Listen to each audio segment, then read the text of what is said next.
остается все меньше времени для совершения благих, богоугодных дел. Давать милостыню, помогать бедным и обездоленным – большое благо для мусульманина в любое время. Но именно помощь в Рамадан вознаграждается Всевышним многократно. Месяц Рамадан – это месяц Корана, это месяц добрых дел, когда у каждого человека появляется возможность очиститься перед Всевышним Аллахом. И, конечно, мусульмане всего мира стараются больше дать милостыню, накормить бедняков, пригласить людей для разговения. И пророк, алейхиссалату вассалам, тоже именно в месяц Рамадан, он был самым щедрым человеком, но в месяц Рамадан он был еще щедрее, намного щедрее, и призывал к этому своих сподвижников.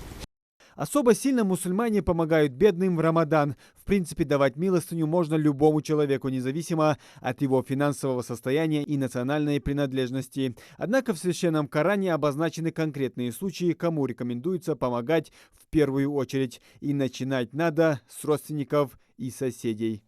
Хасан Басри волчи цакалсак хаин хамди хатсуцинг сухалвал хоян.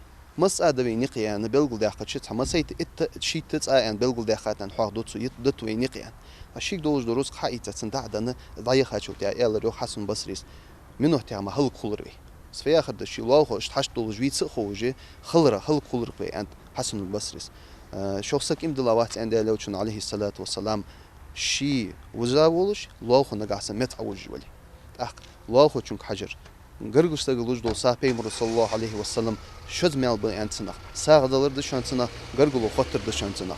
Haş duqa boz bolnağı, gırgılnağı halkı baxıcı. İşte Peygamber sallallahu aleyhi ve sellem hedi tintar xıl gırtış xıl dezve umar xibiyatga boz bu muhsanı massaner şigirdik daqwa çıxanıq deyirlər aleyhissalatu vesselam. İşte kezik tintar xıl gırtılıq inşallah.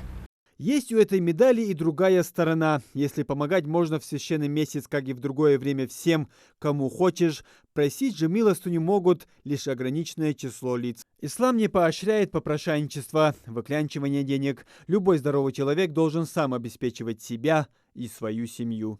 Всегда пророк, алейхиссалату вассалам, призывал людей работать, проявлять усердие. И один человек, когда пришел к пророку, алейхиссалату вассалам, просить милостыню, он у него спросил, есть ли у тебя что-то, что ты можешь продать? Он сказал, да, есть, у меня есть немного посуды. И пророк, алейхиссалату, сказал, принеси свою домашнюю утварь сюда. И когда утварь была принесена, пророк, алейхиссалату вассалам, спросил, кто заплатил? Кто сколько заплатит за эту утварь. И один сказал, я заплачу 1 динар. А динар – это золотые монеты, это деньги, которые были в обиходе в то время. И пророк, алейхиссалату вассалам, спросил еще раз, кто заплатит больше. И другой сказал, я заплачу 2 динара. И пророк, алейхиссалату вассалам, продал за 2 динара эту утварь, 1 динар отдал ему и сказал, вот, иди, возьми или купи пропитание для своей семьи на 1 динар. А на 2 динар купи топор и зарабатывай таким образом. И здесь для нас, для всех показатель, что люди должны проявлять усердие, сами работать и ни в коем случае не заставлять себя просить или представать перед людьми в униженном виде. Однако слова богослова не значат, что просить милостыню нельзя в принципе. Есть определенные случаи, когда любой может попросить у другого единоверца помощь. Какие именно? Hadisagaha belgul daqar qubul budayl chunu belgul daqar. Halqalardiq üçte tiharcha maslahatdish. Diğiş dojdul hami. Şimel dojdu rusk dadian olsak. Şimel dojdu rusk dadian olsagi.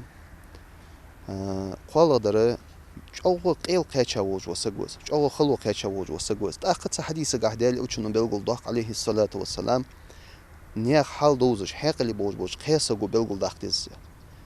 Тақы царди қачыл тәғ, царын қачым қылы жы, масала қей олжоса, кезік вақыл барыми, сын хашты кез дадақ қыл барыми, дейқірдақ олыл барыми, үшті хамды дәлі үшін белгілдақар, қысолин мы дейқілден. Ходить протянутой рукой и просить милостыню – личный выбор каждого человека, и он сам понесет ответственность перед Всевышним за свои деяния. Если же просящий действительно не нуждается в помощи, а попрошайничество стало образом жизни, то, как говорят богословы, отвечать придется в судный день, и никто не избежит его. Кроме этого, богословы напоминают, что полученные обманом средства не принесут просящему никаких благ в мире этом. Муслим Ганиев, Адам Далаков, Новости 24.